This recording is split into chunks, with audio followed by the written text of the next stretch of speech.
Failure is one of these blocks that founders must encounter. A lot of people say fail fast, fail easy, etc. But it's tough to deal with failure. One should fail smart. If you're able to do the root cause analysis of your failure properly and fast enough, then you're failing smart. I consider success as a process. As an entrepreneur, you should not be very emotionally attached to your failures as well as your success. Find your right market, find your right customer segment, find the right pricing, do the competitive analysis. A product is not successful until someone pays for it, And I truly believe in this, is that there is no problem on this earth which cannot be solved.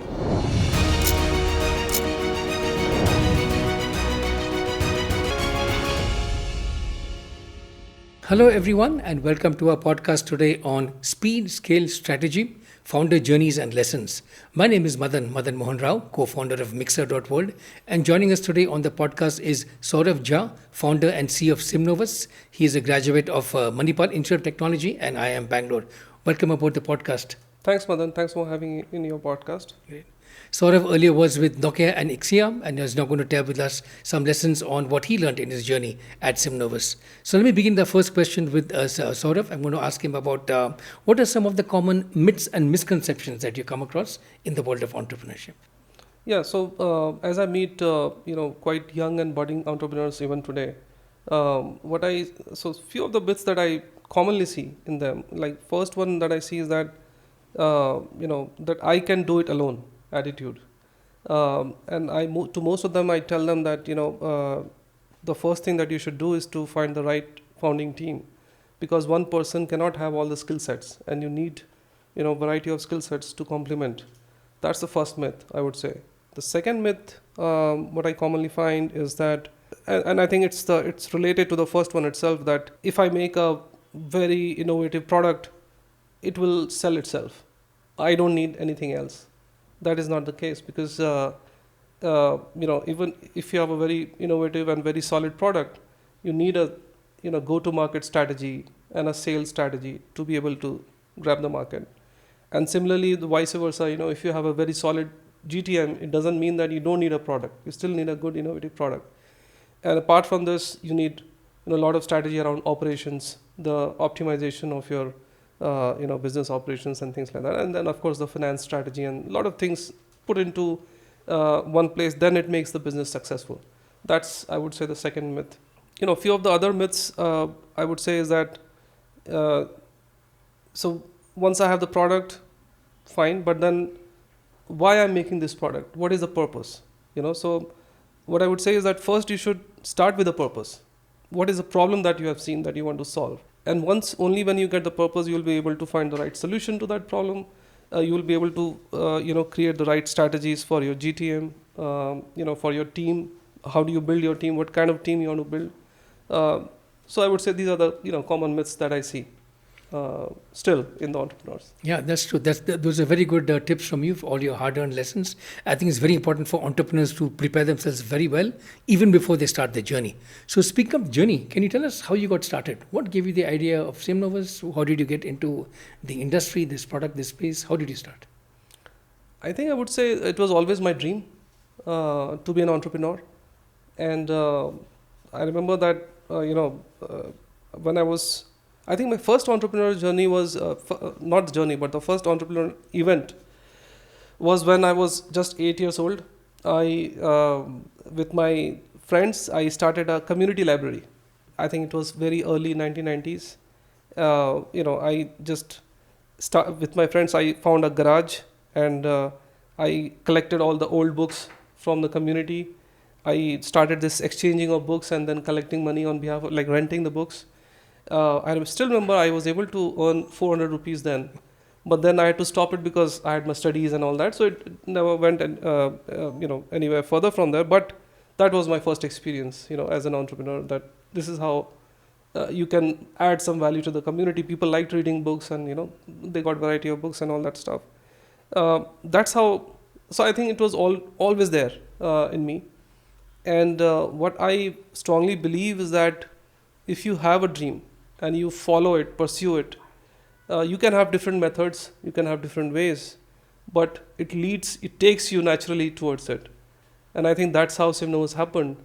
Once I had almost spent 15 years in my corporate professional career as an engineer, as a product manager, in sales, different kind of roles. And then it naturally, since I always had this dream, so it, kind of led me to this kind of a ecosystem where I met my right founders, and I saw a problem which was a very evident problem. We were able to figure out the solution, and then that's how we got started. Great. So, what was the first product like? What is version one?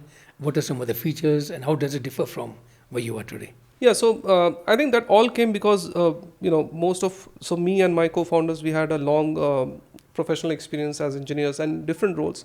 So what we found was that there are some common underlying problems. By the way, the industry that we play in, it's a very niche kind of an industry where there are very few players, I would say, because the entry barrier is very high. So I would say there are only a couple of major players who build such kind of products, and they are like big companies, multi-billion-dollar companies. They have a big brand name, but the products are very bulky. They're very pricey. They're very high-end, good products. But but all of this also caused a lot of problems for customers that nobody could see because they didn't have a choice. Customers didn't have a choice. But me and my founders working in those companies, we saw this problem, the problem of dealing with very complex products, high price. The learning curve is very steep. In fact, they had to hire very specialized engineers to operate those products. We saw this problem, and we figured a solution how to approach it. That making it a more software centric kind of a product, which is lean, which is simple to use, and of course low price. That I think clicked with most of the customers, and I would say that's even today that gives us the success that we experience. Great. You've talked a lot about the product now, but obviously many engineering entrepreneurs need to build not just a product, but a company. And that's a big challenge maybe for people who don't have a management background. So tell us a little bit about how you went about forming your team, starting a company, defining values and principles for the company. I think it all happens naturally when you have the right intentions, and your objectives and purpose are very clear to you. And once you find the right founders, co-founders, it becomes even further clearer. Your ideas, your values, your purpose, your objectives get more clarified, get more filtered out, right? That helps definitely. And what I would say is that you also learn from your failures, right? So I don't know why we have made failure as a very depressing word, but one should celebrate the failure. So I must tell you the story that I told you about my eighth, when I was 8 years old. But then at my prime peak time of my career, I think it was 2012, when I was working with a telecom company in Bangalore. I just quit my job because I wanted to pursue my entrepreneurship dream. And I went into some domain, I don't want to name it, but I went into some domain which was completely new to me. I didn't have a lot of idea. I did it alone. I didn't have a good co-founder. I failed. And I failed very bad, But I learned a lot. And then I got back to job to restart my career. I did that, but I always understood where all I went wrong. And trust me, when I went studying in IIM Bangalore in the EGMP course, when professors were teaching us, I could very well relate to the mistakes that I did in my previous experience as an entrepreneur. All 4 P's were missing. For example, no price, no people, no place, wrong pricing, wrong product. So that I learned, and when we started Simnovus together, I promised to myself that at least I will not repeat those mistakes. So I think that also helped in going in the right direction, I would say. Great. That's a profound statement. You must celebrate failure. We'll come back to the topic a bit later. But let's get back to customers. You're talking about keeping customers happy. But it's important not just to meet the current customer needs, but to delight them. So they keep coming back to you. Tell us a little bit about how you deal with customers. Maybe what are the lessons you learned from some of the toughest customers, maybe, Let's hear. Yeah, of course. I mean, customers are I would say your most critical partners in your journey as an entrepreneur, because even in Simnovus, when we built our first MVP product, we took it to our customers, and in fact, for almost 1.5 years, we did customer discoveries. We did a lot of on-site evaluations of the prototype product that we had built. Uh, we got a lot of feedbacks, very important, very interesting feedbacks from the customer that improved our product further, and not only product, that improved our business model as well. The pricing strategy, everything got improved a lot that we had never imagined before. So customers are the best partners that you can have outside of your founding team that can actually qualify your business further. That's what I would say. And the toughest customers are always welcome, because they always keep reminding you that you have not done enough yet. So you have to keep trying and making things better. That's another great tip over there. Customers are your best partners. This is becoming almost a masterclass now, not just a podcast, which is excellent. You talked about not just building the product, but marketing it. And this is where many engineers sometimes tend to get stuck. They think that if I build a very good product with great features, the customers will love it and it'll sell itself. But you must have a conscious go-to-market strategy. Yes. So tell us about what some of your strategies were and what some of your learnings are from that. So, it's as I said in the beginning of the podcast itself, it's one of the myths and very prevalent amongst the engineers, that if they are able to make very innovative product, it will sell itself. That is definitely a myth. It will not sell itself. You need complementing skills, either in your co-founder or you build it yourself. But you definitely need a business acumen to be able to sell it, because there are certain skills that are needed to position the product in a certain way, find your right market, find your right customer segment, find the right pricing, do the competitive analysis. How does your product play out? Because a product is not successful until someone pays for it. Then only the product, we can say it is successful. That's all. GTM, I would say GTM is a common sense. It's just that we have come up with all these jargons, GTM and all PMF and all these things. If you look at it from your common sense, it's a very common thing to do. That if you, first of all, you have a purpose, you found a problem, you found a solution, you have to see whom you are going to sell, who are your customers, at what price you are going to sell, how you are going to sell, who is your competition. These are very common things that you just have to know, and then your GTM strategy is in place. That's what I would say. Great. So good. We've talked a lot about product, market segments, and so on. One important question which engineers and entrepreneurs need to figure out very early on is, are we doing a B2C product or a B2B product? Are we dealing with individual customers or organizational customers? So what are some of your inputs on B2C versus B2B and so on? See, frankly, I don't have, I would say, any experience in B2C products. Throughout my, even in my corporate experience, I have always been working with the product companies which are B2B products. And that's how naturally I started something which is in B2B. But having said that, if I again apply my common sense, it's like, so when you're building a product, first of all, when you find your purpose, you have to, at the initial stage itself, you have to identify whether it is a B2C product or a B2B product. That's the first identification that you should do before taking the next step. And then once you have identified it is a B2B or B2C, then you are basically then playing into a totally different paradigms. So if it is a B2C, what I would think is that then you have to realize your customer is an individual customer, and it is an individual decision maker, right?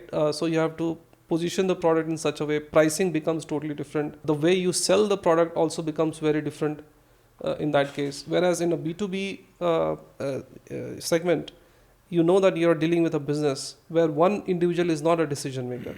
So you have to understand the process. How do they come to a decision of buying a product? And what is the segment that company is playing, and how many companies are there in that segment? So when you do your market surveys or customer discoveries or the pricing strategy, everything becomes very different from what it is in B2C versus B2B. Is what I think. Yeah. Got it. We've talked a lot about the ups and downs and twists and turns of the startup journey, and failure is one of these blocks that founders must encounter. A lot of people say fail fast, fail easy, etc. But it's tough to deal with failure. It's very emotional, and yet people must frame it in different ways, bounce back, and be prepared for the next one. So, what are some of your tips, insights on failure and overcoming failure? I would say one should fail smart. And what I mean by that is that, if you fail and when you fail, you should be smart enough to learn the most important learning that you can have from that failure. Why you actually failed, what were the reasons behind it, and how you can make it better so that for the similar reasons you should not fail again. So that is basically, if you're able to do the root cause analysis of your failure properly and fast enough, then you're failing smart. And as an entrepreneur, I think you should be resilient enough to face the failures, to face the challenges, and be smart enough to overcome those and keep going. Because one thing that I always keep telling my all the team members and founders also, and I truly believe in this, is that there is no problem on this earth which cannot be solved. What it takes is your resilience, and of course your smartness and your persistence, in solving that problem. Great, thanks. Let's switch now from failure to success. Founders need to be very clear also on what does success mean to them, what are the goals, what are the internal targets, external targets, and so on. What does success mean to you at Simnovus, and where do you see yourself going in the next 5 to 10 years? So I would say that I don't consider success as an event. I consider success as a process. And this is something that keeps going along with you through your journey, through your life, as you pursue your dreams. So there is not one, I cannot count one particular event or a particular day or a year or a result as a success. And also at the same time, what I would say is that as an entrepreneur, you should not be very emotionally attached to your failures as well as your success.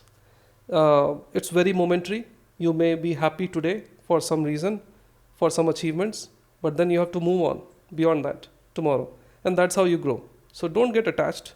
Don't remain attached to your success or failures. Keep moving on. Always have eye on your dreams, on your larger vision and objectives, and keep following it. And I think to the second question that you asked, what do you see yourself in next 5 to 10 years? I'll again tell you a story. When I was facing my first placement interview in my engineering college, the interviewer asked me, what do you see yourself in next 5 to 10 years? So this reminds me, immediately reminded me of that moment. I told him that in next 5 years, I see myself as a good engineer, and in next 10 years as an entrepreneur. Now that was year 2004, and at that time entrepreneurship was not that common as it is today. So I think that resonated with the interviewer at that point of time, and I think that he got impressed and they hired me. Today, if you ask me the same question, now one might think that, okay, I have already achieved a dream of becoming an entrepreneur. I'm already kind of living my dream, my childhood dream. But then what do I do next? The thing is that what keeps you driving is that once you start following your dream and you're living your dream, the next, to keep yourself motivated, to keep doing it again and again is a challenge. And I would say that today, when you ask me this question, I cannot answer you honestly what I see myself in next 10 years. Maybe I can do another startup. I can maybe do multiple startups. But today I don't have a different dream. That dream still remains the same. So I can't give you a very specific answer to that. That's great. Almost a bit of philosophy in there. That's excellent. Yeah. So good. As we come towards the end of our podcast here today, I want to ask you a bit about what's happening in this technology space and beyond. You're in the telecom mobile space. We're seeing a lot of trends in these times. We're seeing the rise of Gen AI, new kinds of materials, supply chain disruptions, all kinds of stuff. What do you see as some of the very important trends that the entrepreneurs in the audience need to keep their eyes on? If I talk about my particular industry specific, what is going on right now in my industry, I started my journey as an engineer when it was just 2G.